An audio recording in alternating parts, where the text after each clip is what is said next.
you can divide reality up in whatever and however many ways you want. Good versus evil, independence versus connection, life versus death, the inside versus the outside. Each of these two worlds that we create in our minds appear like different planets at first, billions of miles apart, but as you zoom out, you begin to realize there's just one world, and it's all connected by a single energy. Those points exist on opposite ends of a single energy spectrum, making them appear different because they're so far apart.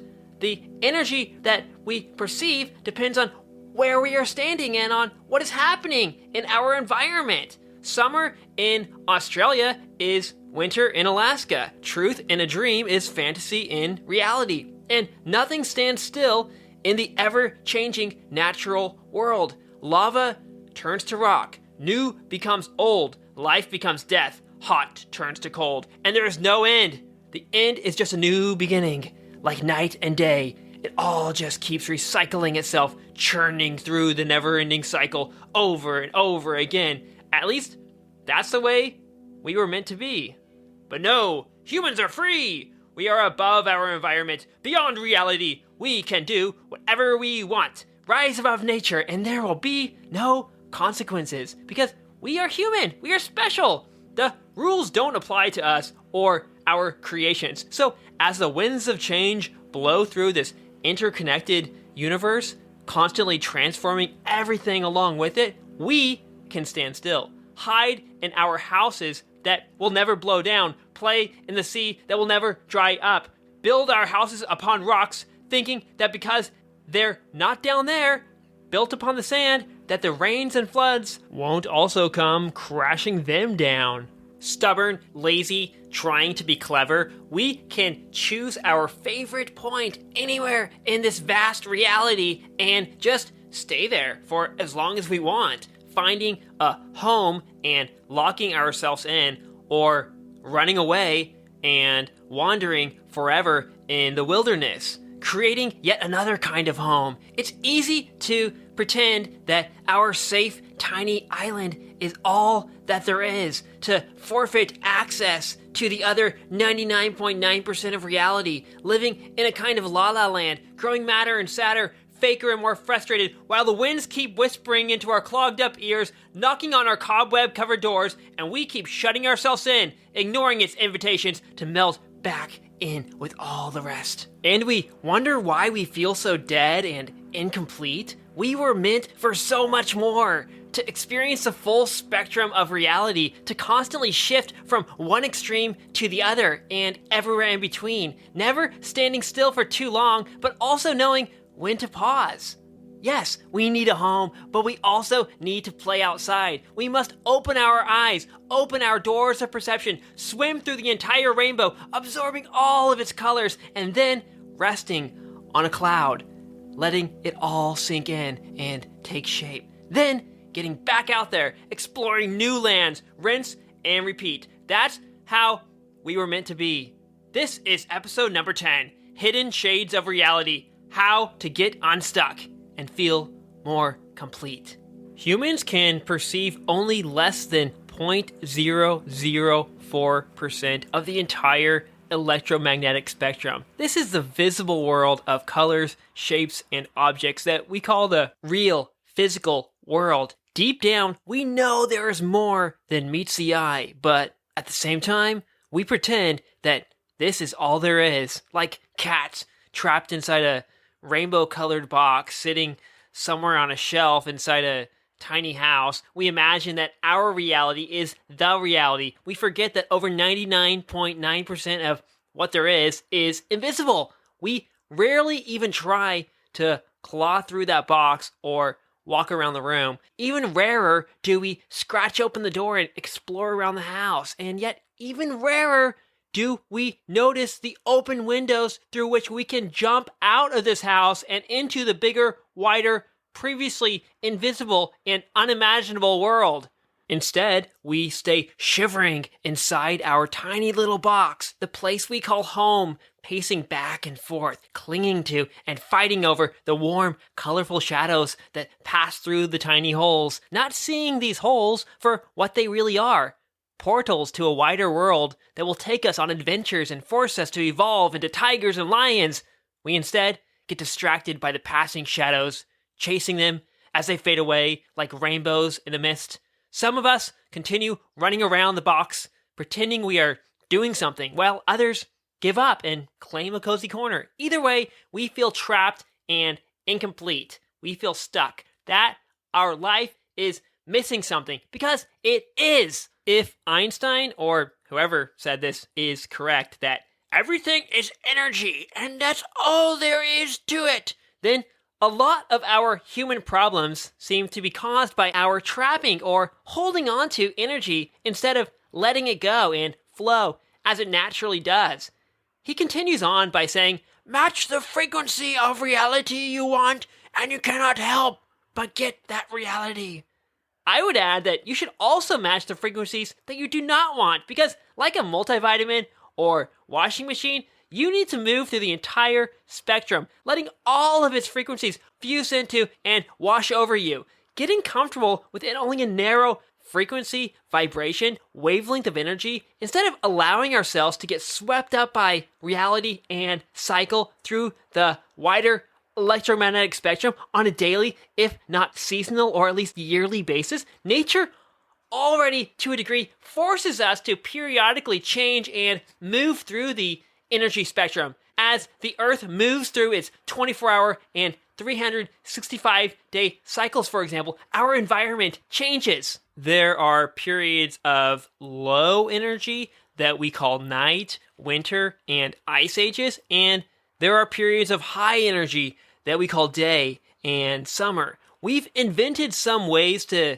get around this. For example, we have houses, air conditioners, heaters, clothing, artificial lighting, and so on, but we still haven't figured out a way to completely shut ourselves off from the natural rhythms of nature. However many jackets you wear or lights you turn on, your body still knows it is a cold winter night, that your house is covered in snow. So we're lucky that despite all our efforts, nature periodically forces us to course correct, moving us into different areas along the energy spectrum, into the far depths of both inner and outer space. Otherwise, if it weren't for the natural cycles of the sun, earth, and our body, I'm afraid we might just completely stand still, freezing or burning to death, trapped within whatever frequency range we happen to find comfortable, but that is actually killing us. Today, I am going to compare our lives to the electromagnetic or energy spectrum and illustrate the different points ranging from low to high frequencies along that spectrum that we commonly find ourselves stuck in. Let's start with the lower frequencies. These contain less energy. They are cold, dark, longer wavelengths. Things are more spacious, silent, static, and deeper penetrating here. We are naturally teleported into this level of reality at night, in the winter, and especially in deep sleep. These are the delta and radio waves. They are invisible and cannot be perceived by the conscious mind, yet they are very much part of us and this wider world. It is our unconscious, our mother, our home. It is the energy channel that our mother's womb is tuned to, and which we stay inside for the first few years of life. Many other animals also live here until the day they die, existing on a calm, quiet plane just above death. Delta waves occur in the brains of all mammals and many non-mammals too. Perhaps this is why human infants and elephants and pandas and puppies all seem to give off a similar vibe or frequency, and perhaps why babies and small children naturally connect better with animals and with elderly people too. And part of why children love the zoo and want a pet dog or cat. They just want a brother, a friend. Yeah, sure. In adolescence, our brains get bigger and we begin to leave this calm, peaceful, low frequency home. But this innocent, unconscious, honest place always exists for us to revisit. It's just a matter of tapping into that frequency. And it continues to exist deep within us too, even as adults, even if only during the brief periods of deep sleep. And the frequency of the outer environment and our inner environment are always closely aligned with one another. That's why we sleep more deeply when it's colder, darker, and quieter. And as the external frequencies drop, so do our internal ones. Our heartbeat drops, temperature falls, breathing slows down, and brainwaves quiet as we drop into sleep. Our inner river becomes silent and still, making it an easy place for our memories and dreams to swim, play, and create. It's as if the lowest common denominator always wins. If any higher frequency enters the environment, whether it's perceived as light, sound, movement, or whatever, it dominates the show. It's like that one loud guy in the library or the gap in your curtains. Everything it touches is forced to rise to its level of energy. It wakes everything up, snaps us out of our peaceful inner world, and pushes us outside into the turbulent external world of the senses. We feel extremely calm and comfortable here at home because, for one, this is where we were born. It is our home that started off as our mother's womb, and then after she pushed us out of her cave, it began to extend out through her arms, nipples, smiles, sounds, and smells. It then got even bigger to also include a physical house, a place with brothers and sisters, maybe a father too, an actual place where we spend most of our time, sleeping and eating and basically being safe and comfortable, absorbing all the new information that this crazy new planet keeps downloading into us, and periodically drifting off back into sleep, where we can digest it as we continue to grow and learn. Then, to a degree, our home expands out even further into our city, country, culture, and language. But at some point, we build up a final wall, a barrier that begins the division between ourselves and the outside world. Home is also so calm and comfortable simply because it requires less energy. It's infused with lower, colder, quieter frequencies. Think of a quiet lake, one that you could almost see your reflection in. The waves are so long and flat that they almost seem not to exist. It's almost as if the lake is dead. And indeed, it basically is. And indeed, you are when you are a baby or in that deep sleep state, or perhaps very deep meditation. Babies are literally just past the boundary to the death world. It's almost as if they still have one foot in each land, one in life, the other in death, like they're some kind of interdimensional freaky being. The same thing happens at the other end of life when we are very old and stepping back into death. But we also nearly die every night when we fall into deep sleep. And it's not a bad thing. This is where all the information we download from our waking lives, from the higher, fast-paced frequencies of reality, gets reorganized and digested and consolidated as stories, dreams, and long-term memories. It's why babies and small children seem to learn so effortlessly, and why in sleep and meditation we have our biggest breakthroughs in understanding and creativity.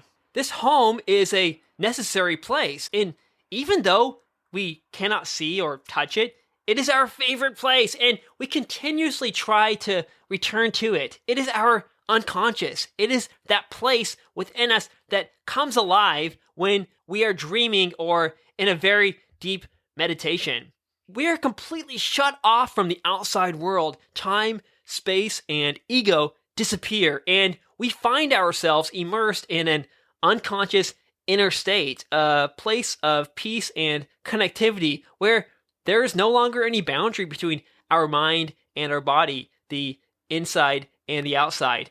Everything becomes a big, simple, seamless, beautiful web of energy. Like in dreams, creativity flows like water here, and our inner artist comes fully alive, painting pictures that no artist in waking life could ever fully recreate. And then it all disappears like morning mist, and he goes to sleep and we wake up. Our eyes start flickering open as the sun begins to rise and we become toddlers. Our brain gets bigger, consciousness begins to arise, and we take our first steps towards the exit of our inner world, popping our head in and out of the external one. At first, not sure which way to go, but eventually plunging forward through that portal. We push ourselves out of our body and into our mind, away from our mothers and towards our fathers, running out of the house and into the world as we grow older and enter childhood as the sun rises even higher in the sky and the fruits of spring start touching our soft skin. We seek out independence, trying to tear ourselves out of our shell and see how it feels to be an individual self. A person who takes his own actions, has his own personality, and moves through collecting and digesting even more information in the outside world. This exploring, gathering of new information, experiences, stimuli, and things tunes us into our larger environment and widens our perception of ourselves and reality. We gradually shift from one extreme of being completely connected to the home and mother, thinking that's all there is, that the world ends where these walls stand, and we escape, drift towards independence through the never-ending outside world of excitement, risk, novelty, and adventure. This first becomes visible in toddlers, but increases as children get older, naturally in correspondence to the growth of their prefrontal cortex and other parts of the body and brain.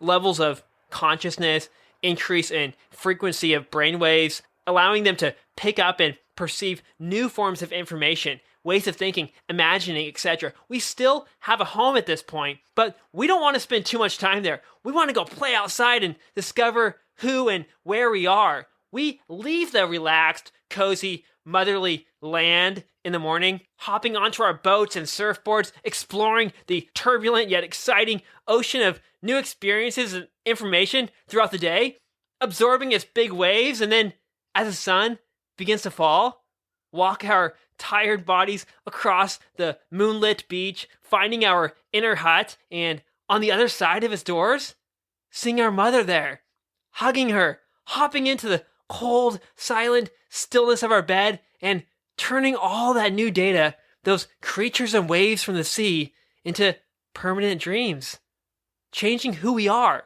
widening our perception of reality, and thereby becoming better adapted to life and our larger environment. In childhood, we spend most of our time in the lower frequencies, the gentle, easy delta and theta brainwaves that even bears and sheep and kangaroos can surf. We're sort of conscious, but it's more like our eyes are still halfway closed. We are in a dreamlike or hypnotized state, and then as those slightly higher theta waves kick in, more of a flow state begins to occur, in which you become fully immersed and things like time, space, and self disappear into a magical blur, which is largely why when we think back on that time in life, it's almost like it was one long, happy dream. It's like we were in a different dimension, because in a way, we were tapping into different frequencies in the electromagnetic field, living on a different, more chilled out level of reality. And the antennas in our brains that pick up the higher frequencies, creating logic and rationality and an urgent sense of time, space, and self, those antennas or towers simply weren't built yet. So we didn't have to worry about all that junk, but that all soon would change. As puberty hits, a big jump occurs. The waves start crashing in. the prefrontal cortex, or part of the neocortex, gets a big upgrade, and the person quickly finds themselves slammed into exponentially higher levels of human consciousness, not knowing which way is up, which way is down, or where to go, gasping for breath, trying to find a piece of land to hold on to, a new mother to hug, yet also torn because his mind and body and all the other newly awakened creatures like himself are daring him to explore, to stay out there in the wild water, to see who could hold their breath the longest and who could come back with the most starfish and mermaids in their hands and arms. The winners, which are often those born into the strongest and most beautiful avatars, get a piece of land full of treasures and pleasures, and all the rest of us, the weaklings, get to continue to drown, to remain lost at sea. It's like those first 12 years or so were just a kind of dream or pre-birth. The real birth, the actual explosion out into the world, blasting us into the big, wild wilderness, happened here. And although it continues to make leaps and bounds all the way into our 20s, 30s, and beyond, this is the first time we really experience the problem that will continue to plague us throughout basically the rest of our lives. The battle between wanting to be at home, safe and connected, and being outside and independent, seeking novelty and new frontiers in the dangerous, wild world of potential. Therefore, not surprisingly, teenagers happily jump at the opportunity to go away to college, or even better, study or travel abroad as far away as possible. If not then in their 20s or the first moment they get the chance. Every individual is different. Some people go off on their odyssey and sow their wild oats in their 40s or 50s or 60s, but it tends to peak in a lot of individuals in their teenage years, 20s or 30s, when the higher frequency, outward focused dopamine, adrenaline, testosterone powered brainwaves are really revving up. On a micro daily scale, this outward facing action exploration generally occurs during the daylight hours when the sun is highest and brightest, and on a seasonal scale, this would be the summer. Not coincidentally, this is also when most animals, including humans, engage in the most action and movement through their environment, the outside world, looking for new items, food, mates, friends, and information. In my case, it was right after college, which itself was already hours away from home and with the opposite political, cultural, and philosophical charge of my hometown. For reference, I grew up in Bakersfield, California. In high school, I was one of those mini weaklings drowning out there alone in the sea with nothing to hold on to, fed and taken care of by a few friendly seals, but otherwise left to do my own thing. And I left that little world when I went off to college at the University of California at Berkeley, where I studied philosophy, learning things that were diametrically opposed to what my safe, risk-averse, censored, Mormon upbringing wanted me to believe. A nice home back there in Bakersfield, but too small. Anyway, I was happy to enter into the bigger world of Berkeley and college, where I learned and experienced a lot, but clearly not enough. I wanted to continue to break open, to further widen my lens of reality. So I graduated, left college, left philosophy, and retreated even further into the wilderness, into the depths of Asia, the almost opposite side of the world. I spent a year in South Korea, and now I've been in Japan for over a decade. Not only had I left my physical home and country, but simultaneously, I left my emotional home of family, social world of friends, cultural home of America, intellectual home of Western philosophy, linguistic home of English, identity home of being a student and citizen, and on and on. I plunged myself into the full brightness and cacophony of the outside world. The frequencies were bright and exciting, novel and tasty, and that felt so good. I'm, of course, in no way special in this regard. Most of us go through such a phase, or hopefully series of phases much like this, but of course to varying degrees and durations, and accordingly in our own individual ways. I can speak from my experience, but you should also reflect on, or even write about your own. Apply all of this to your life, to yourself. For me, I had never experienced that side of life, the chaos of not understanding the basic rules of language, society, and culture, having hardly even understood many of the rules of my own land, melting into my body for the first time, leaving my overthinking brain, feeling this new world of pleasure through, for example, sex, nightlife, and alcohol, and having not only my own room, but my own apartment and source of income for the first time in my life. That was nice. It was a breath of fresh, promising air, my own piece of land to stand on, especially having been for so long trapped in that little Mormon house with a dozen people and even more rules, walls, judgments, and limits. A great place with a loving mother and father, I guess, but a packet of information that I had already fully downloaded and absorbed, and there seemed to be no incoming updates. A teeny tiny piece of reality that I was tired of. I broke open that box, left the room, and hopped out of the window. I was an individual, finally, or so it felt. It appeared that I had successfully severed myself from the bondage of my past and my home, and I was free to explore and become more of me. And that makes sense because simultaneously, at that age, I was in my early 20s. Things like testosterone, dopamine, cortisol, adrenaline, and the other outward-focused, novelty, information-seeking chemicals and brain states all together tend to spike. They were for me, too. I definitely felt and embraced it. Those chemicals and electric waves, as well as this new, open, and complex environment, helped push me to the other side of life, to overcome the gravitational, low-frequency pull of home. I had exited the darkness of yin and entered the bright, crazy lights of yang. Summer was here, and I was ready for it. I swam through that sea despite its big waves, soaked up the information like a baby still taking its first steps. Even when those waves crashed me down to the ocean floor, almost sinking me and cracking open my skull, it barely hurt. I enjoyed it. Sometimes I even caught myself some fish and mermaids.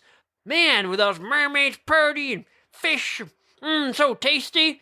Except those times when I got hurt and sick. Still, I got right back up on my surfboard and dove back into the chaotic, exciting wilderness, letting my mind, body, identity, and everything melt into all the rest. I danced, drank, hunted, and laughed. I was in a faster-paced, more colorful kind of dreamland. But then, the novelty wore off, as it does for all of us. I seem to have downloaded the entirety of this other, bigger, though still incomplete, package, and was now just continuing to refresh the download because either I wanted to play again or I was so focused on that 1% upgrade in the software trying to catch them all. But however much I went out, new information was no longer really coming in. I had locked myself into a new home, one resting upon a higher frequency with more energy, but still just another home.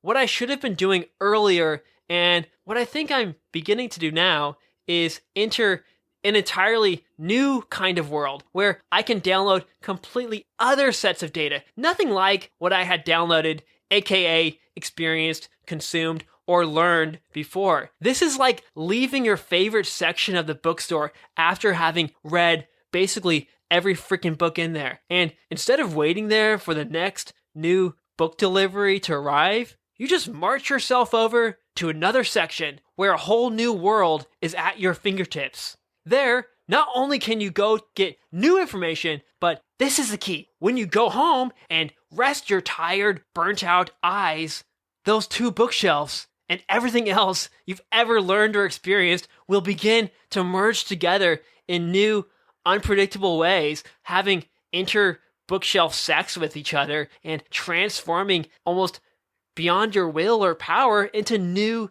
beautiful little creatures, invisible children blasting out of your head and hand wombs, coming alive, fading into the outer visible world where they talk and play on their own, behave in their own unique ways, and as they change, so do you. That's what is currently manifesting itself as this podcast. But if one day I keep doing this, I keep this going, I have faith that bigger, weirder things will be born. But if I don't jump into another section of the bookstore or fly to another planet or at least pause for a while and let the overload of information that I've already gathered from this known world, I'm doomed. I'm dead. I'm a frozen toy top spinning in circles. What am I even doing? So let's pause here and make explicit one major problem or place where people get stuck in life. Problem number one is never leaving home in the first place. Staying in the comfortable place you were born, never really venturing very far out beyond those walls built by your parents, society, culture, language, and a million other random, arbitrary things. Slapping some kind of sunscreen or numbing agent over your life and mind that blocks you from most of the higher frequencies, protects you but tranquilizes and blinds you. Yet hot, molten lava still flows through your blood, wanting to explode and propel you across the ocean and universe, but you stay chained to the mother, to the home, exploding in other ways, like a bottle rocket turned upside down, often resulting in mental illness, addiction, and relationship, behavioral, and financial problems. You can call this the perma-baby or snooze alarm problem. These are the mama boys, the man babies, the high school jocks still clinging to their Letterman jackets that don't fit them anymore. The people still literally living at home with their parents. If you feel that that small world is enough for you, that you don't need to taste the other colors of the rainbow, both the visible and invisible ones, then maybe you're okay. No problem. Stay there. But if you feel not okay, that something is exploding within you and you want to get out, then hear that call, hear that cry, and leave that home whenever you feel ready. And you'll never be fully ready. But nevertheless, in fear and trembling, take that leap of faith. Go out on your own adventure. Live your life. Do what you gotta do. This home will still be there. Yes, your hometown will change. Your mom will die. But these low, gentle, calming, deeply penetrating, and healing frequencies will always be there. In your sleep, in the silence, in the crying dolphins and frozen winters, your home and mother were really just two entities that embodied or contained a lot of those calm, safe, relaxing, comfortable, familiar, low energy frequencies that you love. But the entire energy spectrum is all connected and spans across the entire universe. So even as you set off to sea and tremble as you step foot on distant lands, your mother and home are always with you, holding your hand. Even if the physical world that humans can perceive is tiny in comparison to the overall reality, it's still big enough to last a million lifetimes. Imagine all the possibilities, all the things you can learn, experiences you can have, places you can go, and people you can become, lives you can live. That world is huge, and even then, we often only attempt to explore a tiny fraction of it. It's not an issue of time or energy, it's an issue of comfort and confidence. We are creatures of habit. Deep down, we are still scared little children, clinging to whatever we have, afraid to lose any of it, afraid to go out into the unpredictable, scary world outside. We know there is more to life, but just 5 more minutes. I don't want to go to school. I don't want to go to work. I don't want to grow up. I want to stay home with mommy. So let's say you do leave the home and go out on your adventures where you can ignore your mother's energy as you travel through the higher wavelengths full of hot, fast, windy pleasure and excitement. But eventually the energy wears off and you begin to feel the lower frequencies once again. Night begins to fall, or at least you begin to notice it again. That's what happened to me. I found myself right back where I had originally started. What began as an electric, colorful, new environment turned into a place of comfort, safety, predictability, understanding, and identity. I was now just a foreigner, an American living in Japan, working a dumb job and getting older. Even my parents started referring to me as their son in Japan. Whenever I'd go back to my original home, everyone would just mention Japan. Oh, say something in Japanese for me. And that's what I would say to a thing like me too. I mean, when I was a kid, there was this boy down the street who had these cousins who lived in Japan. I was like, what the hell kind of alien freaky family is that?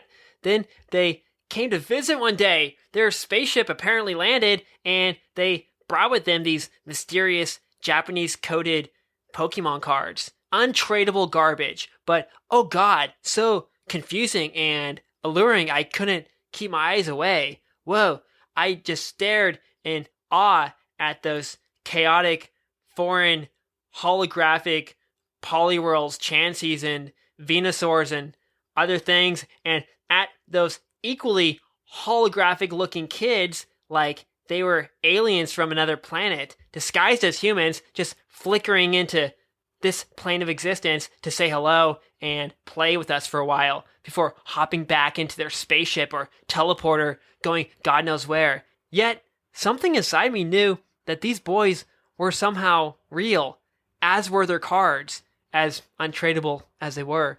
It was like peering into the twirling eyes of a whale, a magical portal into another dimension before it sinks back deep down into the water. When I got older, I eventually dove into those same weird waters myself, in search of that whale, in search of myself. And what began as an adventure into the hot, wild waters of independence and ever-shifting new experiences, constant downloads of sparkly new information and data, packets full of holograms, ended up as a rock, a piece of land. The lava, as I swam above it, hardened up, and before I noticed, my feet were stuck inside of it. Hey, Captain, how about you throw me a little rope over here, huh? Even if that island looks like an exotic tropical island from the outside, when you've been inside it for that long, it doesn't feel that way. And now, at age 36, which is in the general vicinity of when someone has a quarter or midlife crisis, depending on how you look at it, now I am truly, viscerally feeling a sense of dissatisfaction in life. A desire to venture back out into a new world, to get my feet out of this freaking rock. It hurts. I can't breathe. I want off this island to leave this nasty, stagnant, safe, comfortable home and retransform into something new and unpredictable once again. Sure, the lightning from my mother's death, the screams from my brother's cage, and the ghosts lurking deep inside me did snap me awake. But the earthquake was coming regardless. I was long overdue. The volcanoes were beginning to rumble out of their long slumber. The lava was ready to flow back into freedom. Life has gotten cold and frozen for a lot of us. And me too. My feet have become too firmly planted into the ground, my arms tied to a tree, looking at the dancing coconut monkeys below who just now arrived and are all excited to be alive.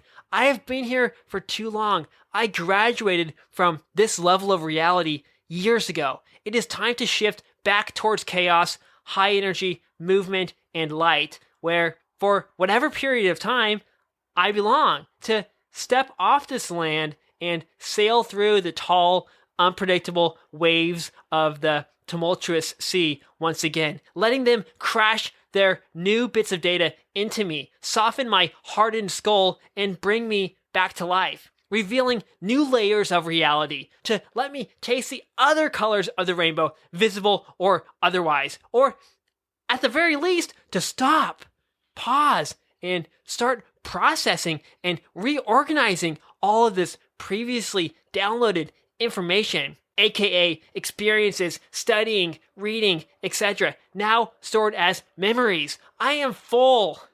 I'm constipated, and either let me sit here in the dark silence, in the spaciousness of my inner universe, where I can digest everything before hopping into the ocean, or I am going to puke and poop everywhere. We all are. We are a bunch of fat, blown up, constipated, overfed, overstuffed machines. This is true of many individuals and societies. Instead of continuing to cram down another corn dog or Hot Pocket that we don't even like anymore, we should digest the millions we have already eaten and then go somewhere else, maybe to another aisle of the supermarket, or maybe a totally different kind of store or restaurant altogether. Whoa, maybe into another country, religion, or dimension.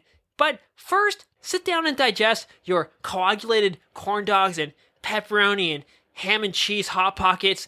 We don't want your sharp shards of them to keep blasting out of that clogged up, overflowing hole in your mouth or through your violent bodily reflexes, cutting us open and then causing our own fragments to blast out like billiard balls, whacking people in the head, attacking the world, setting off a nasty, unnecessary chain reaction that nobody wants, nobody needs. So this is problem number 2. Although we sometimes successfully leave Mommy Bird's nest and get out into the world, soaking up information and experiences, going on adventures, we don't take enough time, either daily, yearly, or however you want to chunk it, to rest and digest, to take that data and organize it into meaningful stories, pictures, and things that will allow us to upgrade our perceptions, beliefs, and actions, and evolve our bodies and minds to widen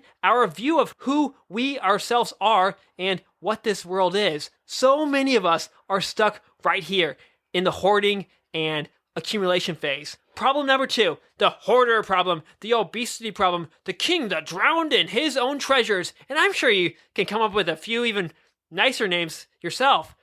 In the modern world where we have even quicker, easier access to information, items, travel, experiences, and in general, things to consume, this is the place where many of us get stuck. It manifests itself outwardly as our bodies themselves are getting fatter, blubber overflowing onto the couch, getting jammed up in the cushions, our homes, meanwhile, themselves getting bigger too, even often expanding out into multiple storage units. And in the digital and financial realms, we often push past our data, Wi-Fi, credit card, and spending limits. We are literally drowning in choking on information and data. Some of that information is visible and appears as physical matter in the form of objects, people, and things.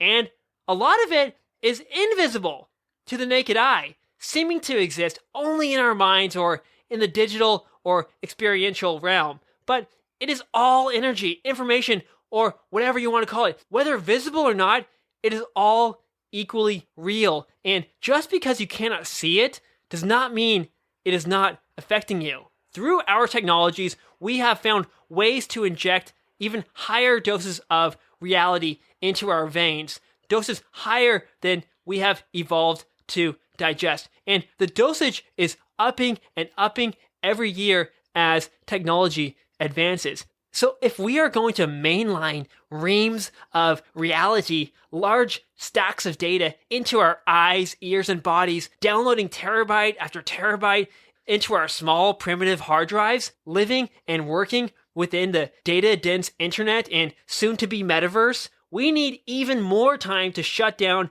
and digest all this information. In other words, we need to leave those exciting oceans of information even more often and spend more time at home, on the land, in the natural world of silence and stillness where everything can start to make sense.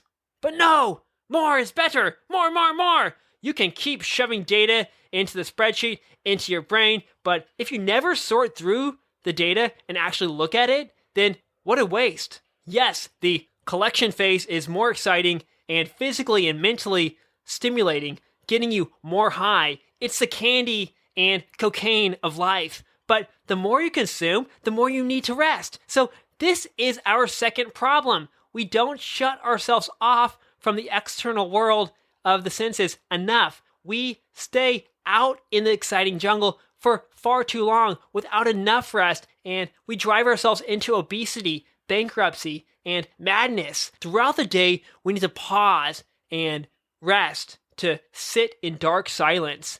Daily, we must sink into our deep sleep like babies. Seasonally, we must unwind in winter and digest our catches and collections overflowing from our wild summer expeditions. Like babies, take a year or two off here and there to stop and use up what you've already got, to take all that information jammed up inside of you and let it sit for a while. Swim through the calm waters of your unconscious, working its magic from within, where it will be able to, one, re-emerge as new packages of information in the form of art and action, and two, at the same time, upgrade and widen our perceptual data collecting lenses themselves, which will allow us to both better understand ourselves and this world and become more effective and efficient at accessing and downloading information in future realities. It's almost as if our inner and outer worlds are playing a game of existential ping pong, and the higher the ball rises in one realm, physical or mental, the higher it rises in the other. Remember, we are our environment. Change the outside and you change the inside. Change the inside and you change the outside. The reflection in the mirror and the mirror itself work together in a single system, bouncing their energies back and forth off one another. That is, as long as the communication system is working properly and it's not all gummed up or blocked. But you cannot have one without the other. And once you shut one side out, stop playing with either the inner world or the outer world, or they stop talking to each other, the whole game ends. You both lose and cease to exist. The ball falls to the ground and both sides are essentially frozen, stuck on pause, pummeling even faster towards death. You might feel like you are alive, moving through this physical world, experiencing things, but inside you are stuck. The tape is jammed and all tangled up, and you're dying until you re-engage that inner being, playing and dancing with it, untangling its tapes in the only place it knows: silence, stillness, spaciousness. Those dark, low, cold frequencies where Mother lives and you feel at home, where you're connected to everything, yet also alone, by yourself, communicating with the entire universe, putting together puzzles inside your inner world and spitting them back out as creations. As both individuals and societies, we need to learn how to listen for the signal that tells us when to stop consuming, to stop playing outside. Mother's dinner bell ringing, calling us to come back home to the safe, nurturing place where our ephemeral experiences transform into real growth. But another problem number 3, is we find ourselves back home, but forget that eventually the show must go on. Once we've rested, digested everything, and grown, we need to get back out there to collect even more data in the form of education, experiences, troubles, hardships, and mistakes. Too many of us, after our first adventure, return back home and stay frozen there, asleep in bed, sprawled out across the couch with a can in one hand and a remote in the other. Our adventurous, youthful spirit only re-emerges in flashes here and there at night in our dreams, on drunken weekend escapades and annual vacations that transport us into the lands where we are once again, for a brief flicker, free to roam and move beyond the hardened, wrinkly boundaries of our identity and skin. These rare moments of adventure and exploration transport us back into the water, into other previously hidden dimensions of reality that were waiting to be discovered by us. The ones we were shutting out in exchange for some screens, packages, and pillows. These new journeys download new bits of data into us, allowing us to perceive an even larger piece of the pie, to understand more about who we are and what this world is. It's vital that we keep exploring, not only when we are young. There are vehicles, plants, technologies, and books to help us do this. The tools are available. The windows are open. You just need to muster up enough courage to look up, notice them, and keep jumping through them. Like a Russian doll, the windows never end. Even the windows have windows. Home is just a rest stop, an island in the never-ending ocean. If you want to feel more complete and more alive, you must keep making those leaps. I know, it takes mountains of faith to keep crawling through those scary windows of reality and trusting that there will be solid ground on the other side. And there might not be. It might be water. It might be a swamp. You might nearly drown or get eaten by sharks. But what other choice do you have? The rains are tumbling down and the floods are rising up. Your house, whether built upon the sand or built upon a rock, is crashing down with it all. The island is sinking into the sea either way. That's one side of the equation. We need to pop open our little bubbles of comfort and go outside into the great wild unknown. Yes, it's a dangerous, risky, chaotic place, but it's the only place where new information and growth exists. If we don't go out there, which requires movement and action, we are essentially blinding ourselves, stunting our growth, committing a kind of suicide. Even if we think or say we are okay with that, something inside of our body or spirit is not okay. It's like we were designed to continue to learn, grow, and expand both outwardly and inwardly. And when we stop doing that, we naturally feel bad. We decay. Our health, finances, relationships, and everything else seems to suffer all at the same time during these icy time frames, these ice ages, which can last days, years, or even decades. A semi-formed, half-developed child inside when you stay frozen in time, growing older on the outside, but frozen on the inside. That seems to be our biggest problem, especially the older we get. We freeze up, harden up, hide inside our shells, build ourselves a home, staying locked inside. We fool ourselves into thinking that our journey is complete. We've figured it all out, when in fact, we are like little baby turtles still stuck in our original pond, never even having ventured beyond the horizon. We close the book, anchor down our ship, and cancel all incoming downloads and deliveries, information packets in the form of, for example, experiences and education. We've colored in this page of the coloring book and are too tired or lazy to flip the page. It's easier to just pretend that this is the only page, the only level of reality that exists. How frightening it is to imagine that there are hundreds of more pages and billions of more books to explore, boxes of new crayons waiting to be opened, and then trillions more that we simply cannot even access, at least not from within our limited human bodies. How tiny we are and what little we know. It makes you almost barf inside your baby turtle shell to imagine what could be. No wonder we give up and stay home watching reruns of seasons 1, 2, and 3. Still, we must remind ourselves to get out there and collect more data to soak up the sun. If we do, we'll feel a lot better. Scary at first, but more interesting in the end. And with a more fully developed and happier character that you are so lucky to have experienced reality through. A person to make your parents, gods, and especially yourself proud. A complete circle continuing to spin round and round throughout the universe. Still, this outward-facing exploration, data collecting process is only one part of the equation. It's only one part of the cycle. It is what feeds us new information, but we must also periodically, like I've mentioned, stop and process that information. In other words, yes, we must go outside and explore, but we must also go home and rest, perhaps explore the inner world while we're there, and then get back out there, play ball. The timeout has ended, halftime is over, and the game must go on.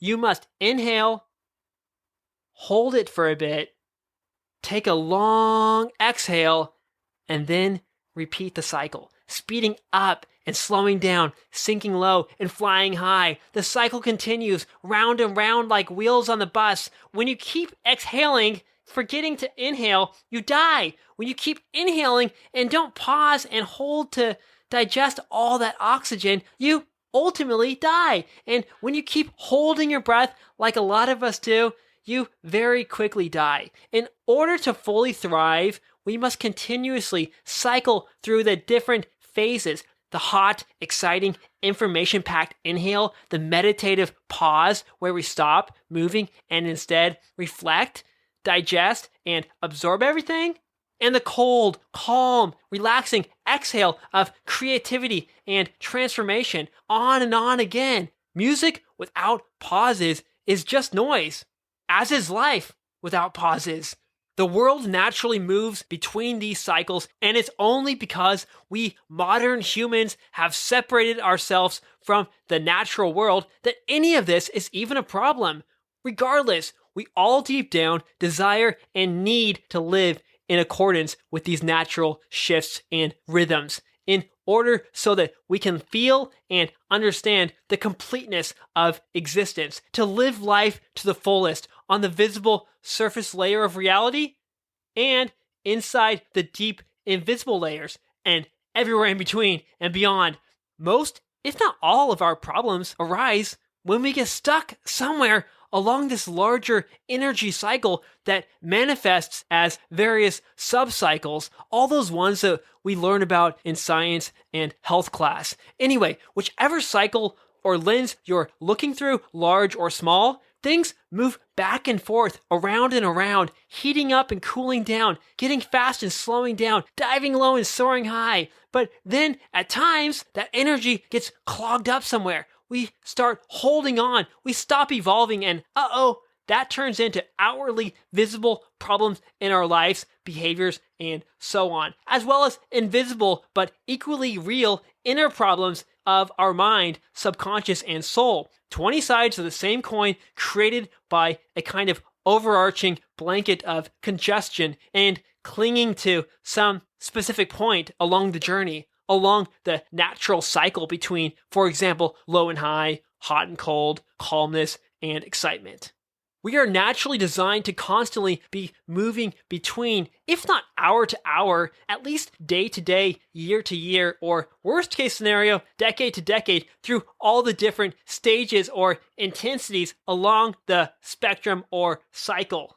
It's just like those 4 stages of sleep, together chunked into 90-minute blocks, except this is going on 24/7, always running in the background and in every area of your inner life and outside world. If we don't regularly experience the entire spectrum of energy or life or light or whatever you want to call it, we cannot be fully healthy, happy, wealthy, or complete. There will always be diseases of the mind and body, regrets, frustrations, addictions, and other sorts of imbalances if we don't obey this natural cycle. Yes, I know, a lot of this smells of Taoism, Buddhism, and the stinky armpits and feet of Hermann Hesse and Dostoevsky. Books like the Brothers Karamazov, Narcissus and Goldman, and Siddhartha contain a similar sort of flavor. Reading books like these, some of my favorites, will themselves, way more than this podcast, reawaken the wider range of taste buds of your soul, reminding you of the various stages of life and existence. But these are still just other perspectives or wordings, attempted captures of this same underlying reality that I too am frustratingly trying to capture and articulate, trying to excavate and decode, but only able to get so close, grasping at the disappearing vapors as they puff up in smoke. All those big theories, such as electromagnetism, thermodynamics, the rock cycle, water cycle, menstrual cycle, sleep-wake cycle, all the cycles, bicycles, are all grasping at and trying to put into words this reality. Circadian rhythms, neurochemical and hormonal cycles, pretty much any science or experience is pointing to the same thing. Everything exists somewhere along a spectrum within a cycle. You can call that interconnected web of everything, whatever you want. Energy, heat, light, noise, action, information, data, nutrition, atoms, quarks, spirit, God, or whatever. The word itself doesn't matter and will never capture the phenomenon anyway.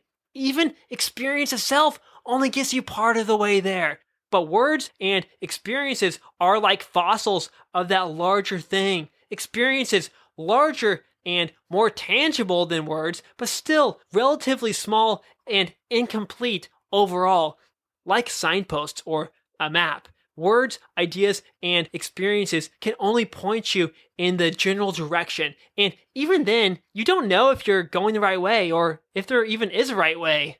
In order to be more complete, unified, fulfilled, healthy, and happy, and truly wealthy, in order to have a meaningful life, we need to experience the entire spectrum. I know, I'm repeating this a lot, but it's important. Slap me in the face and underline this. When you stop to gradually shift and move along the various natural points, moving around this big cycle, not bicycle, but you can ride your bicycle too though.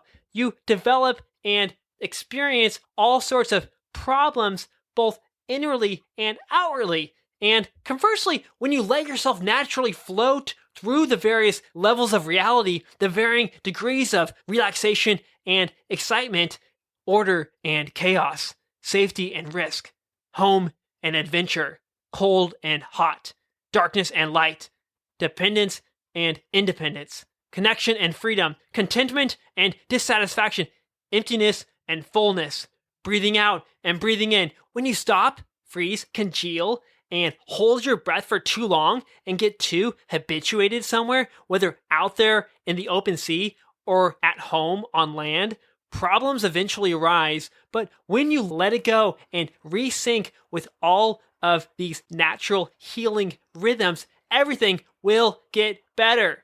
We all constantly struggle between the desire to both one, have and be at our home in terms of location, relationship, job, identity, etc., and two, to be free and venture out there beyond into the outside world to keep moving, consuming, learning, having new experiences, getting new things, etc. That battle is the human condition. It is indeed very confusing and frustrating to be pulled in two seemingly different directions at once, both inward and outward, towards both connection and freedom. And that struggle will never really go away. The only way forward is to accept it, notice it, and here it's shifting gears, telling you when to stop and push pause, or go outside and speed up, or slow down and go back home. And also remember that every so often, if you look closely, the two clock hands do meet and line up. For a fading moment, everything is in complete balance and harmony. It doesn't matter what lens you want to look at this through, whether that lens is really zoomed in on your individual life, which you can zoom in at even more microscopically, inspecting your work, finances, relationships, habits, behaviors, nutrition, comforts, desires, and so on, or zoomed out at the wider world of electromagnetic waves, energy, temperature, chemicals, movements, objects, spirit, etc. Like those hands on the clock, we cannot stand still for too long at a time. Yes, we must regularly pause to digest information in the form of experiences, education, etc., but then we must continue venturing back through the varying intensities of reality, letting ourselves shift between comfort and discomfort, easiness and challenge, silence and noise. You can't stay at home forever, yet you also can't stay outside forever. Night turns into day, day into night, matter into energy, and energy into matter. Everything goes through these cycles of, on one end, really intense, high energy, stimulating, data dense, hot brightness, and on the other end, really relaxing, low energy, calm, cold, quiet, low frequency, low stimulus darkness. Instead of continuing to break your broken record, put on some new tunes and learn some new dance moves. Uncomfortable and awkward at first, but in the end, making you stronger, happier, and more complete. It is, of course, all one interconnected world, all infused with the same force, energy, electricity, spirit, God, whatever you want to call it, but it's always changing. Sometimes it gets cranked up, high-pitched, fast-moving, hot, bright, visible, intense, conscious, individualized, and really alive. This is what I'm calling the outside world, or you can call it the ocean, the wild, the adventure, the beyond. It is an exciting place that is full of new information in the form of objects, experiences, and lots of cool, scary, and trippy stuff.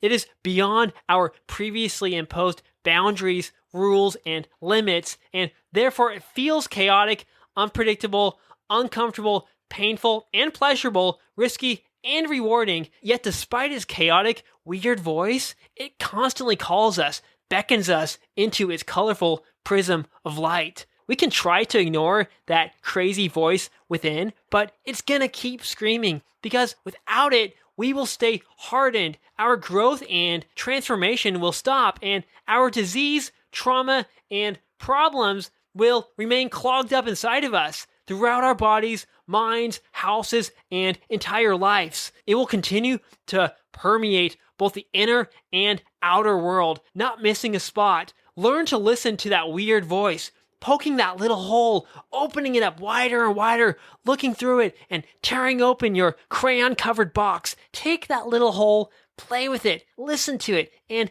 rip open yourself and enter a new world. Venture out beyond the wall where they told you not to go. Go see what's on the other side. Get lost and then find your way back. Or don't. Find yourself a new home before you rip open all that too. Little Christmas presents we trap ourselves inside. Why not dance around the tree and explore and enjoy all the gifts? When the calm, quiet mommy comes tapping her feet down the stairs and trapping us back inside, that's okay. It gives us time to sit and reflect, to piece everything together and then re-emerge as a new toy, eventually transforming you into a real boy, and then a man, and then a dad, and then dead, and then something else, through the circle of life and death. Of course, after this long journey, which might last an hour, a day, year, decades, or lifetimes, we must also return home to that cold, non-moving, silent space where through mechanisms like sleep, meditation, prayer, and digestion, we take all that information downloaded from our journeys and expeditions and stop, pause, and let it morph us into something new. It becomes the new cells of your body, new artistic creations gushing out of your hands and mouth. Updated belief and value system that teaches you how to think, act, and live, and that you can share with the world and with those you love. And on. It never ends. Life marches on. Without the return back home, however, we are basically just constipated, overflowing buckets of random data, broken toys. Yes, the data collection phase, the adventures, schoolings, and experiences are important, but so too is the silence. I'm going to repeat it again. If we don't push pause, turning off the fountain of incoming data, and then reflect, analyze, and reorganize the existing data, i.e. memories and knowledge, in meaningful new ways that change how we live and how we perceive ourselves and this world, then what are we even doing? We're just running around in circles, filling ourselves up with random junk, watching reruns, not even appreciating or enjoying any of it or doing anything useful with it. This, of course, assumes the premise that life is about widening our understanding and perception of what we are and where we are, answering the questions of who am I and what is this place, what is reality, and then by understanding the answers to these sorts of questions, we can begin to better answer the ultimate question: how should I live? What should I do? What should I become? If these kinds of questions don't deeply fascinate and bother you to the bone, if you don't care about reality or truth or finding a better, more efficient and natural way to live, allowing yourself to exist with more honesty and authenticity, if you just want to keep running around and chasing pleasurable experiences, collecting pretty people and items, staying planted wherever you are, or letting the wind randomly blow you this way or that, then this podcast is not for you, because everything I'm going to be exploring and talking about for the rest of my life presupposes that these are the most important questions, and allowing yourself to experience as well as study the vastly ranging facets of reality, the different forms of perception, plunging through the never-ending library of information that the universe has to offer in 2D, 3D, and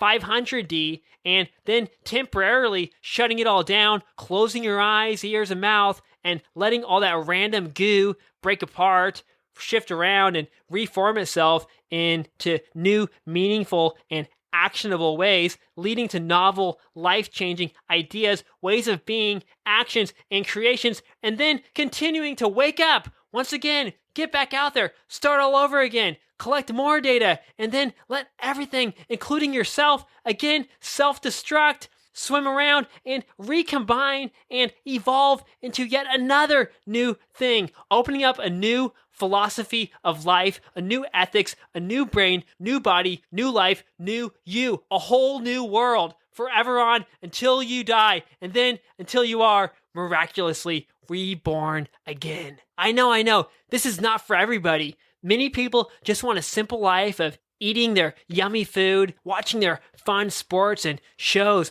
playing their pleasurable games and getting their likes, going out to their favorite bars and restaurants, stuffing themselves with fat stacks of money and items, and staying on that known, comfortable plane of existence that the TV and society wants us to stay trapped on. Just cracking open a beer and having a good laugh as you waste away your days and the beautiful human potential you squandered. That's totally fine, but I've seen other worlds, and if you're still listening at this point, I know you have too. There is more to life and reality than all of this, and I don't want to stay trapped within my current level of understanding, perception, and being. I don't want to stay stuck anywhere because the world is too beautiful and boundless to just throw away or watch float off into the distance like drops of Jupiter in the air.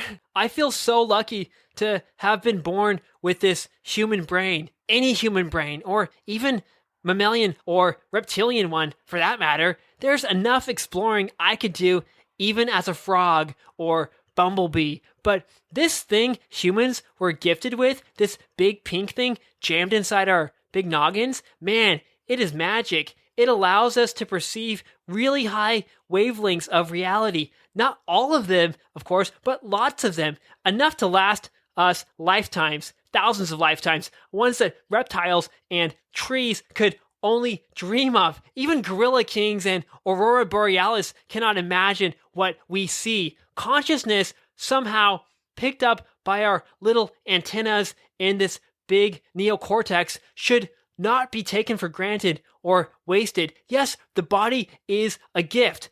We should use it and listen to it, but we must also use this fancy equipment that has been blessed onto the top of our wobbly heads. Why waste it? It's like having secret access to the metaverse but never entering it, spending your whole life in this realm we call reality. Yes, the world that animals experience is amazing. We should go there. But so too is this special access once in a lifetime pass into upper levels that only seem to be letting higher primates with higher brainwaves like ourselves in. If God gives you a superpower, a magical lamp that lets you peer into other dimensions, don't you want to at least play around with it? Try using it? Sure, your teachers in school might have forced it down your throat and given you a bad first impression or taste, but you just weren't ready for it then. Now you're an adult. That superpower is fully formed and ready to go, and the broccolis and pineapples of reality might actually taste good now. Give them another chance. Rev up your engine, fly like a human, use your brain. Life is more than they want you to believe it is. Show the world and yourself what you are truly made of. If I have something, I'm the kind of person who is going to use it, not waste it. I'm the kind of guy who eats every last grain of rice in his bowl, doesn't waste a drop of olive oil, and feels disgust and horror as I throw my time and energy away into a meaningless circle jerk of a job. Yes, I'm not perfect. None of us are. I've been frozen many times. In fact, I'm recently only beginning to re-emerge out of an ice age that lasted for way too long. I should have already unthawed. I felt the cold wrapping itself around my skin, my limbs becoming slower, but this is life. We are human, and sometimes we trap ourselves in by clinging to our comfortable existing realities and fighting the natural cycles of change and development, the calls of the wild, our Father's words, evolution. We freeze ourselves in space and time when we are supposed to only stay there for a short while before continuing on upwards, traversing through the big wide universe, stopping along the way at new planets here and there, that for a time we call home, before being spit back out into the vastness of space through an ocean of stars in search of new lands that never seem to end. We've all left various homes throughout our life, chopped our way through jungles, and learned and grown along the way, but at some point or points, we get stuck. We stop. The siesta becomes a death. The hotel becomes a home. Or we stay out there in the jungle getting too comfortable, forgetting why we even went out there in the first place, forgetting that it was only a level on our longer journey through wider peaks and valleys, that even the horizon has a horizon, and home is ever expanding and contracting. The inside and the outside are always cycling towards and then away from one another, like waves marching towards the beach, crashing into the sand, the land and water for a moment re-emerging into oneness before they once again drift apart. So life goes on. Immerse yourself in that water. Embrace the land. Be there wherever you are. There's something I want to point out here.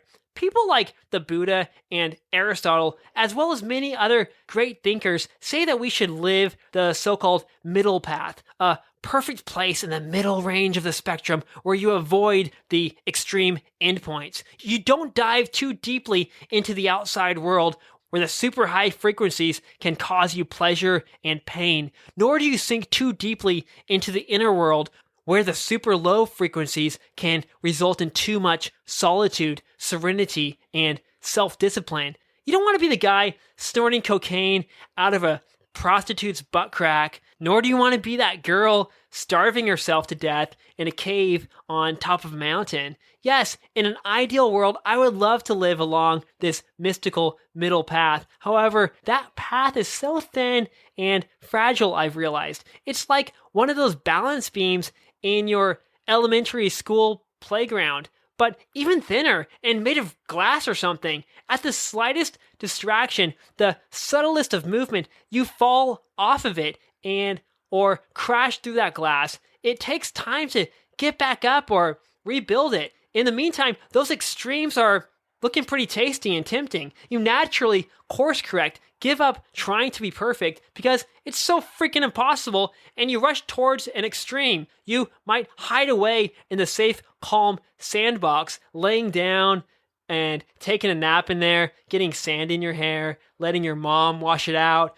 when you get back home. Or you start playing tackle football, racing motorbikes, chasing and breaking things, chasing hot, wet, tiny holes, breaking noses and laws. That perfect, balanced place where you're not sure if you're on land or on water, where the mind and body melt together, the inner and outer worlds become one, where time, space, self, and everything in between disappears and everything is flowing in glorious harmony, is a place we all obviously want to be, a place we never want to leave once we've found it. This is a theta brainwave state that you experience during childhood, in meditation, and in flow. It feels really good. It's that countryside home positioned perfectly between the city and nature. Your secret garden, your treehouse, your church, your open field, a place of your own where you reunite with your soul.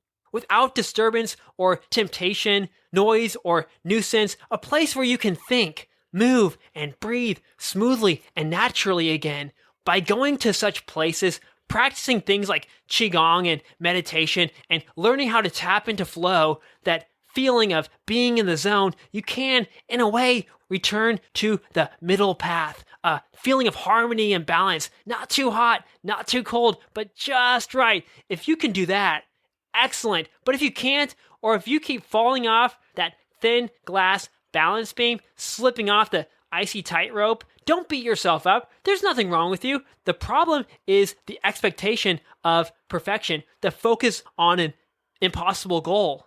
Also, just because that flowing, balanced state feels the best, doesn't mean we should look down on all the rest to avoid the other levels of perception and experience. Sure, I would love for every video to be streaming in 8K or 10K or whatever the highest K there is right now, but if you only allow yourself to watch those videos that have the highest picture quality, you will be missing out on so much great content that could transform your life. Yes, there might be some pains or inconveniences in watching the lower resolution videos, but there are also some benefits. They eat up less data, and most importantly, there are so many of them.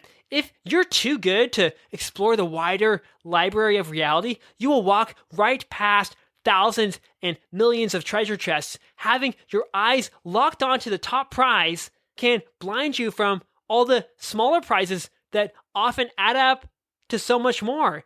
Before forbidding yourself from entering the extremes, perhaps you should first at least taste them. Give them a chance. This is what life is for, to explore reality and learn from it, not just trust and obey books, teachers, scriptures, and theories. Knowledge is a dangerous thing when it stays trapped inside your head. For the full effect, it must pass through the filter of experience. Experience can be dangerous, but an unlived life even more so. Reality is the real teacher, so do not stay trapped in the middle path. That is yet another trap. Let yourself to continue to expand fully out and retract fully in.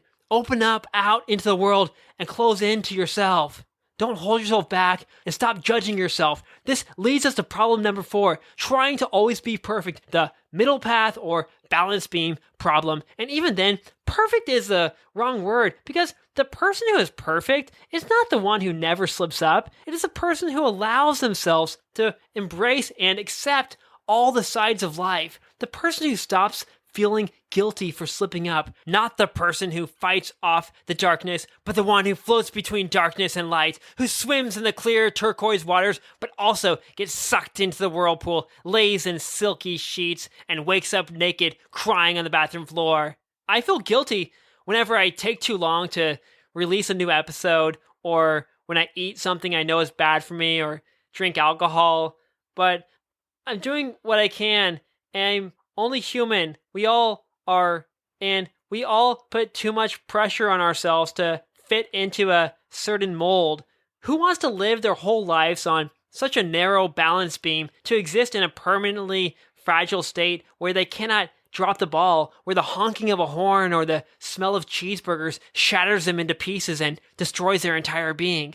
It reminds me of that story where there was this guy deeply focused on his work late at night, and then the maid came in and started vacuuming. That pushed him off of his balance beam, snapped him into anger, and then what did he do? He grabbed some scissors, cut the vacuum cord, and electrocuted himself to death. Game over. Is it better to play a nearly impossible game and maybe win, probably lose, or to play honestly with reality, accept the way that you and your world are built, and just embrace it? Stop hiding in your room, squinting at the storm clouds, pretending that they're white and puffy, and living in that kind of possibly balanced but highly limited and delusional world. And the charades can only go on for so long. Instead, go play in the rain, let yourself get wet, risk getting hit by lightning, and then shiver your way into the warm bathtub and laugh at how amazing and crazy your day was. A monk who dances and strips. That's my kind of guy. We live in a sensory world. Yes, it causes us pain and suffering sometimes, but it's what we've got, and we can't escape it. Sure, set your own limits and rules, but we should be careful not to block too much out. not slap on too much of that existential sunscreen. While it might help block out some of the more intense energies,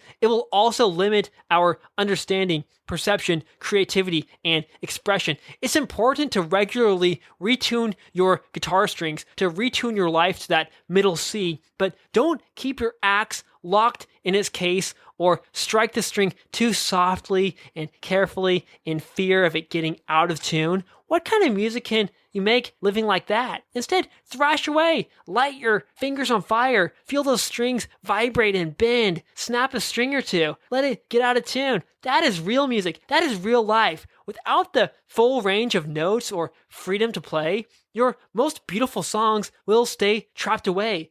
Everyone has their own risk tolerance, and you may want to avoid the far-off extremes to stick with the simple songs like Happy Birthday or Twinkle Twinkle Little Star. Whatever your limits, think carefully though. Are they really yours? And is that really all you've got? Yes, you don't want to put your ding-dong in a toaster, but you also don't want to trap your life in a mason jar. Perhaps you can wander a bit further into the wild woods of the world or deep forest of the mind. We are also able to turn down and shut off most of that sensory world by going inward, by closing our eyes, ears, noses, and mouths, and exploring what's already inside. This is the beauty of meditation, prayer, naps, and dreams. But who wants to do that all day, every day? That would get boring and super painful, and you'd be missing out on so much of life. So what even is the middle path? What is balance? Even if it is a strategy that works, it's only one strategy, and you have other choices. And to be honest, it's not the one I'm a big fan of anymore. It doesn't feel natural to me, and since it's so difficult to maintain, it leads to a lot of guilt and self-flagellation. Punishing myself because I'm not perfect, freaking out because in striving to be a god, I realize I'm a human, that this is not heaven, but it is earth. So my strategy, and the one that I'm proposing here, is this. Screw the middle path. Don't worry about balance.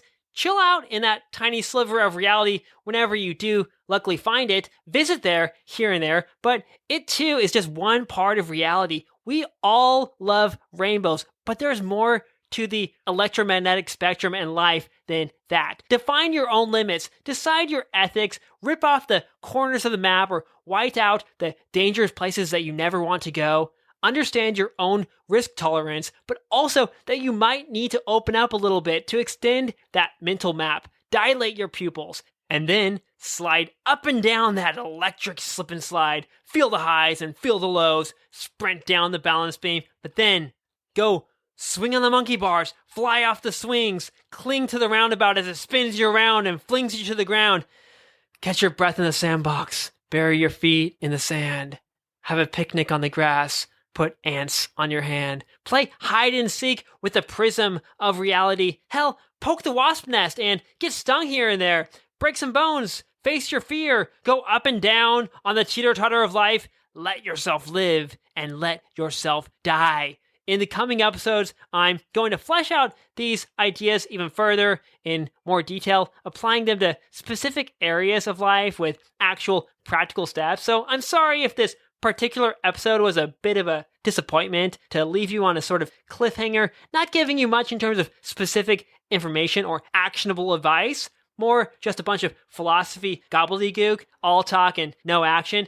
It's not for everyone. And as much as I like to continue on, something inside of me and in the darkening, discharging environment that I'm looking at outside says that we should stop this hike for today. Sure, we wanted to get further. We do have a long ways to go, but night is falling and life is hopefully long. It's getting cold and it's time to take a little break, step into some silence and solitude, shut off the information fire hose and digest what we have so far. Appreciate whatever we've got. Let's chew our food, not choke ourselves to death or suffocate from constipation or explode out diarrhea. This is exactly what I'm talking about. We need to learn, experience, and journey through educational and experiential adventures, but we also need to know when to shut the book, stop ourselves, and say enough for now. To stop pushing ourselves so hard and so fast, over-consuming and under-digesting, we need to regularly check in back home, close our eyes, lay or sit there in silence, breathe out, and fall back into the unconsciousness and death of sleep.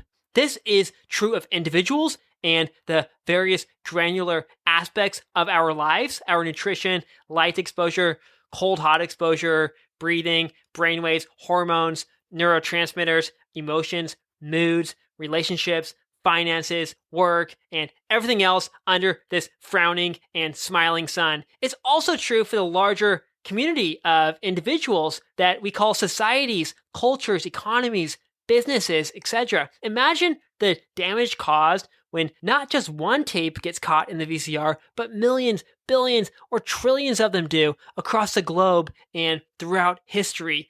Very sad societal situations quickly begin to emerge. Massive problems occur. We enter larger ice ages. Companies go bankrupt. Countries collapse. Civilizations end. Species go extinct. Worlds go poof. These are some of the specific areas that I hope to explore in coming episodes. If that sounds interesting or useful to you, then after hopping into your tent for the night, maybe cozying up with your friends and lovers, and as the temperature falls, the moon tucks you in, hypnotizing you, teleporting you into a land where your memories and adventures come back to life and transform into new stories and dreams. Until the moon finished having its fun, tickling you from deep within, and takes its final breath in and spits you back out into the world, passing you off to the sun that breathes you in and wakes you up, huffs hot breaths of light and shapes into your being, coloring your world, breaking you out of your shell, which on the underside is painted with flickering dreams, sending you out into the world full of objects and adventures for you to dance and play with in future dreams. If that sounds interesting, then let's continue on together through this path, moving ever forward, through those jungles and towards those distant snow-capped mountain peaks until night falls once again, sooner than we had planned, and we once again rebuild our tent, sink into our sleeping bags, letting all those dangerous and beautiful creatures that we encountered throughout the day, all that nutritious food that we ate, lessons that we learned, and troubles that we faced penetrate deep into our bodies and brains, transforming us along the way, the mountains waving and talking to us from beyond, behind, and below. What kind of junk is this? I was promised a key or gadget or something that was gonna fix me. There aren't even a toy at the bottom. I want my color-changing spoon. Tricks are for kids. What's all this mumbo-jumbo about wealth, health, relationships, and happiness? Where's my bicycle? I want my money back. And a free cheeseburger, too. Throw in some french fries. More ketchup, please. Please? Where? Ma'am, where are you going? Stop ignoring. Everyone ignoring me. I want my french fries. I want my ketchup. Make me pay for sweet and sour. I ain't listening to another episode of this hogwash, snake oil, curly eared, vegan, pop juice, having the beans to tell me what I need to do, and not even giving me a damn horse's hoof of what he promised. I'm fine just the way I am. Thelma, go grab me the remote. Turn this tiny pocket TV thing off! Brain He-Man, what is he now? Let him stay out there in the jungle on his little adventures. What's cute? Adventures, I have adventures. Let the Sasquatch eat him out there. Hell if I care. Serves him right for wasting my time. I was promised a bicycle and some kind of key. Well, you can keep that key, you Brain He-Man. Shove that bike up your... Oh, well, Jesus taught me not to swear, and the devil's biting my tongue. Ugh, you good for nothing, Indian given. Hippie Chrissy cowboy son of a donkey. Oh, my patience is up to here with you. My haystack is wearing thin. I'm done, I tell you. Hiding in me, TV phone somewhere in there, Spotify. I'll spit right back on ya. Too chicken to come out and talk to me, man to man, face to face, zipper to zipper. Hello? Yep, I'm here. This is Michael. Who is this? How did you get this number? You're the one calling me. Oh, that's a bunch of baloney if I ever smelt it. I'm telling you that. That's what it is. Darn right, barging into my living room, interrupting my dinner supper, which I'm still waiting for. Damn, trying to tell me what to do. Some nerves, you kid. I want to talk to your supervisor and interrupt his tater tot that movie show. Okay. I'll give you his number. You got a pen? Yeah, I got a pen. Who do you think I am? I don't know. Just a normal thing to ask. Anyway, the number is 1661. Hey, can you speak up? I can hardly hear you over there with your wispy, twirly, lesbian voice. Yeah. Sorry, you can't do that. Yeah. That's kind of offensive, and I don't really know. Sure, I don't know what you mean.